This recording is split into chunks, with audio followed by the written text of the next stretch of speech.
এক সময় আল্লাহ তাআলার আদেশে ইসরাফিল আলাইহিস সালাম পুনরায় আবার সিংহায় ফুৎকার দিবে। আল্লাহ তাআলা বলেন, সুম্মা নুফিখা ফীহি উখরা ফাইযা হুম কিয়ামুন ইয়ানজুরুন। আল্লাহ তাআলা বলেন, পুনরায় সিংহায় ফুৎকার দেওয়া হবে। পুনরায় সিংহায় ফুৎকার দেওয়ার পর ফাইযা হুম কিয়ামুন ইয়ানজুরুন, যাকে যেখানে দাফন করা হয়েছে প্রত্যেকের অবস্থান স্থল থেকে উঠে দাঁড়িয়ে যাবে। শুধু দাঁড়াবে তা নয়, ডানে বামে তাকায় দেখতে থাকবে কি হইতেছে। একটা মানুষ যখন দুনিয়া থেকে মৃত্যুবরণ করে, ইন্তেকাল করে, তাকে যখন আমরা কবরস্থ করি, ওই লোকটা যদি নেককার হয়, দিনদার হয়, ভালো মানুষ হয়, হাদিসের মধ্যে আসছে তার কবরটা হয়ে যায় রাউদাতুম মিন রিয়াদিল জান্নাহ, তার কবরটা হয়ে যায় জান্নাতের বাগান। আর যদি ওই লোকটা গুনাহগার হয়, পাপী হয়, হাদিসের মধ্যে আসছে তার কবরটা হয়ে যায় জাহান্নামের একটা গর্ত। এই কবরের মধ্যে কতটা শাস্তির মধ্যে সে থাকে। আগেই বলি, আলমে বরজখের কোনো কিছু দুনিয়ার চর্মচক্ষু দিয়ে দেখা সম্ভব নয়। যার অবস্থাটা জান্নাতের বাগান হয়, ওইখানের নাজলে আমদ দেখবার পর সে মনে করে এটাই মনে হয় জান্নাত। ফেরেশতারা তাকে জানায়, না না, এটা জান্নাত নয়, জান্নাতের নেয়ামতের তুলনায় তোমাকে যা দেওয়া হয়েছে এটা কিছুই না। তোমার জন্য তো অকল্পনীয় নেয়ামত, সুখ স্বাচ্ছন্দ্যের ব্যবস্থা আল্লাহ তাআলা রাখছেন। এবার সে জিজ্ঞাসা করে, ওই জায়গায় আমি কখন যাব? তখন ফেরেশতা তাকে জানায় দেয়, শোনো, কিয়ামতের পর আল্লাহ রাব্বুল আলামিন তোমাকে তোমার অনন্তকালের চূড়ান্ত বাসস্থানে থাকার ব্যবস্থা করে দিবে। ভালো জিনিসের খবর পাবার পর ওই জিনিস পাবার আকাঙ্ক্ষা স্বাভাবিক সকলের মধ্যেই হয়। তখন ওই আল্লাহর বান্দা আল্লাহর কাছে বলবে, আল্লাহ, যথা দ্রুত সম্ভব আপনি কিয়ামত কায়েম করে দেন। এই গেল এক গ্রুপ। আর এক গ্রুপের কবর হবে জাহান্নামের একটা গর্ত। নবীজি সাল্লাল্লাহু আলাইহি ওয়াসাল্লাম জানায় দেন, ওই জাহান্নামের গর্ত হবে, শাস্তিটা কবরের এত ভয়াবহ হবে, ওই লোকটা ওই শাস্তি ভোগ করার পর মনে করবে এটাই জাহান্নাম। কারণ এর চাইতে কঠিন আর কোনো শাস্তি হতে পারে না। যখন তাকে জানানো হবে, না না, এটা জাহান্নাম নয়, বরং জাহান্নামের শাস্তির তুলনায় তোমাকে যে শাস্তি দেওয়া হচ্ছে এটা অতি অতি নগণ্য। কিয়ামতের পর তোমার জন্য এর চাইতে আরো ভয়াবহ, কঠোর, অকল্পনীয় কঠোর শাস্তি অপেক্ষা করতেছে। এইবার ওই লোকটা প্রচন্ড রকমের ভীত হয়ে যাবে। সে এই কামনা করবে যেন কিয়ামত কখনো কায়েম না হয়। তাহলে চিন্তা করে দেখেন, আলমে বরজখে যারা শাস্তিতে থাকবে, আলমে বরজখের শাস্তিটা কত কঠোর। অথচ ওই হাসরের ময়দানে পুনরায় দ্বিতীয়বার সিংহায় ফুৎকার দেওয়ার পর যার কবরে আযাব ছিল, ওই লোকটা যখন উঠবে, শুধুমাত্র হাসরের ময়দানের আবহাওয়া দেখে তার কবরে যে আযাব ছিল সে তার আযাবের কথা ভুলে যাবে। অনেক সময় এই যে বৈশাখ মাস আসতেছে না, মাঝে মধ্যে দেখছেন মেঘ কেমনে হয়। ভর দুপুর বেলা মেঘ এমন ভাবে হয় যে ওই দৃশ্য দেখলেই ভয় লাগে। বৃষ্টি ঝড় কিছুই নাই, শুধুমাত্র ওই সময়ের অবস্থার দিকে তাকাইলে মনে হয় আতঙ্ক অন্তরের মধ্যে কাজ করে। হায় হায়, হাসরের ময়দানে উঠবার পর উইঠা ডানে বামে তাকাইয়া দেখাই অবস্থা খারাপ। কবরের আযাবের কথা ভুলে যাবে। কি বলবে তারা? তারা বলবে, ক্বালু ইয়া ওয়াইলানা মান বাআসানা মিন মারকাদিনা হাযা মা ওয়া'দার রাহমানু ওয়া সাদাকাল মুরসালুন। ওই লোকগুলো বলবে, হায় দুর্ভোগ, মান বাআসানা মিন মারকাদিনা, কে আমাদেরকে আমাদের অবস্থান স্থল থেকে জাগায়া দিল? একটু বুঝে থাকলে একটু কথা বলেন। বলেন তো, জাগানো যায় কাকে? ঘুমায় যে তাকে, ঠিক না? আর যেটা ঘুমায় নাই ওরে আপনি যতই ঘুষা মারেন উঠবে না। আর যে ঘুমায় একটু দুইবার নড়াচড়া দিলে লাভ দিয়ে ওইটা বসবে। ওই মানুষগুলোর কবরে ছিল আযাব, জাহান্নাম। ওই হাসরের ময়দানের দৃশ্য দেখা ওরা মনে করতেছিল আমরা কবরে ঘুমাইছিলাম। কেমন কঠিন অবস্থা! রাসূলুল্লাহ সাল্লাল্লাহু আলাইহি ওয়াসাল্লাম বলেন, কিয়ামতের দিন প্রত্যেকটা মানুষ বিবস্ত্র অবস্থায় উঠবে। আয়েশা সিদ্দিকা রাদিয়াল্লাহু তাআলা আনহা বললেন, ইয়া রাসূলুল্লাহ, মানুষেরা কি লজ্জা পাবে না? একজন আর একজনের দিকে কি তাকাবে না? নবীজি বললেন, আয়েশা, মানুষ এতটা ভীত চিন্তিত থাকবে, একজন আর একজনের দিকে তাকানোর বিষয়টা চিন্তাও করবে না। কেমন ভয়াবহ একটা অবস্থা বা পরিবেশ হবে, সবকিছু তো আর কথা দিয়ে বোঝানো যায় না। যে মানুষ আর একজন মানুষ বিবস্ত্র, তার দিকে তাকানোর ব্যাপারে কোনো টেনশন তার নেই। ছিল আযাবে, ওই অবস্থা দেখে আযাবরে মনে করবে আর আমি ঘুমাইছিলাম। এবার মুমিনরা অথবা ফেরেশতারা বলবে, হাযা মা ওয়া'আদার রহমান ওয়া সাদাকাল মুরসালুন। মুমিনরা অথবা ফেরেশতারা বলবে, হাযা মা ওয়া'আদার রহমান, এটা হলো দয়াময়ের সেই প্রতিশ্রুত দিবস, যেই দিবসের ওয়াদা আল্লাহ তাআলা দিয়েছেন। শুধু তাই না, ওয়া সাদাকাল মুরসালুন, যেই দিবসের সত্যায়ন রাসূলগণ করেছেন। এটা সেই দিবস যেই দিবসের এক নাম হলো ইয়াউমুল হাসর, যেই দিবসের এক নাম হলো ইয়াউমুল জাযা, যেই দিবসের স্মরণ প্রতিনিয়ত প্রত্যেক নামাজে আমাদেরকে স্মরণ করায় দেওয়া হয়। আমরা যখন নামাজ পড়ি, ইমামের পেছনে নামাজ, ইমামের কেরাত, মুসল্লির কেরাত। ইমাম প্রত্যেক নামাজের প্রতি রাকাতে সূরা ফাতিহা পড়েন কি পড়েন না? ইমাম নামাজে তিলাওয়াত করে আলহামদুলিল্লাহি রাব্বিল আলামিন আর রহমানির রহিম মালিকি ইয়াউমিদ্দিন। ইমাম বলে, আল্লাহ তিনি হলেন বিচার দিবসের মালিক।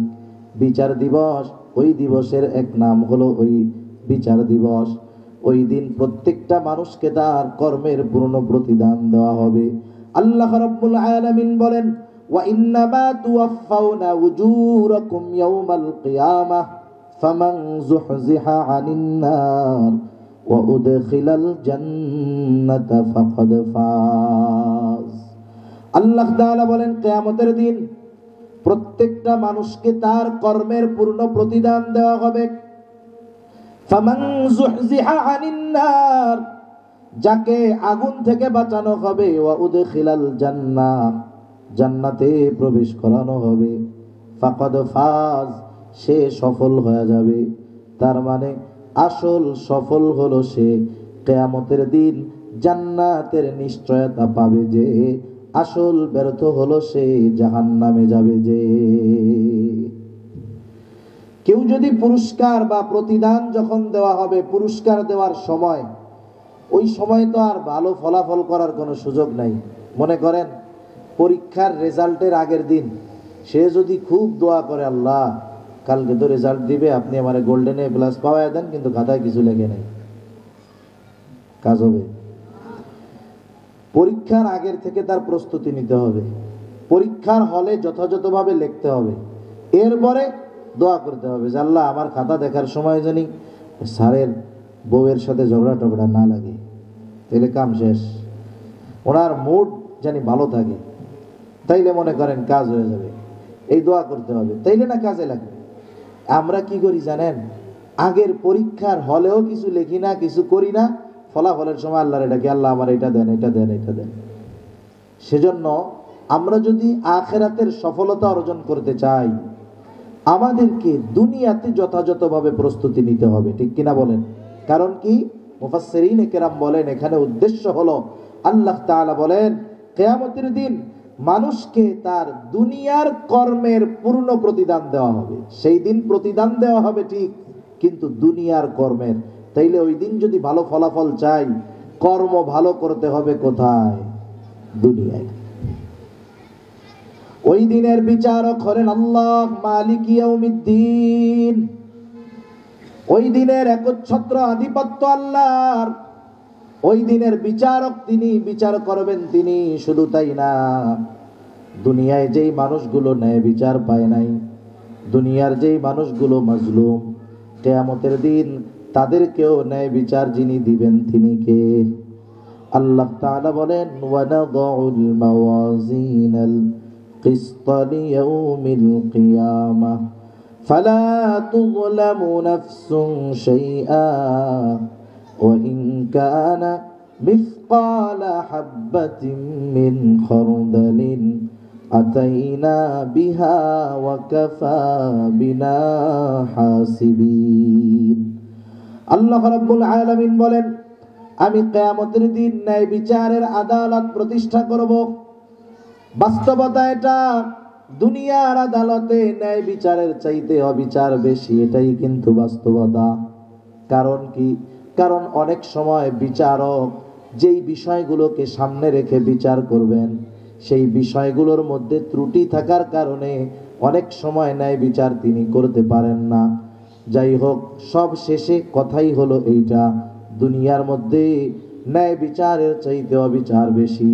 কিন্তু আল্লাহ তাআলা তার আদালতের ব্যাপারে বলেন, ফালা তুযলামু নাফসুন শাইআ, আমার বিচারালয়ে কারো প্রতি সামান্য অবিচার করা হবে না। ওয়া ইন কানা মিসকালা হাববাতিন মিন খারদাল, কেউ যদি দুনিয়ায় সরিষা দানা পরিমাণ কোন আমল করে, আল্লাহ তাআলা বলেন, আতাইনা বিহা, ওই আমলটা হাজির করা হবে। শুধু আমল হাজির করা হবে তা নয়, আল্লাহ তাআলা বলেন ওই আমলের ব্যাপারে হিসাব নেওয়া হবে। আল্লাহ তাআলা নিজের হিসাব নেওয়ার ব্যাপারে বলেন, কাফা বিনা হাসিবিন, হিসাব নেওয়ার জন্য আমি আল্লাহ যথেষ্ট।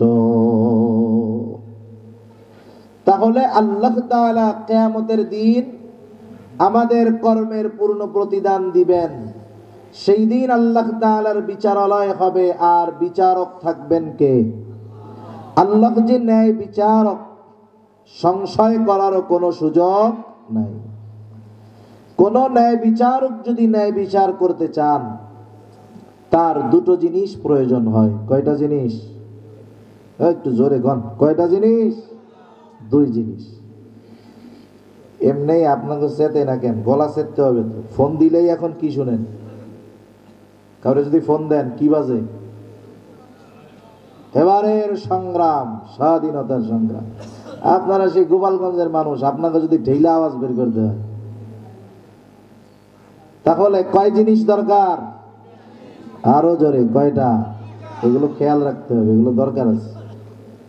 ন্যায় বিচারের জন্য বিচারকের এক নাম্বার দরকার। শুধু বিচারের জন্য না, ন্যায় বিচারের জন্য। কি বিচার? ন্যায় বিচার।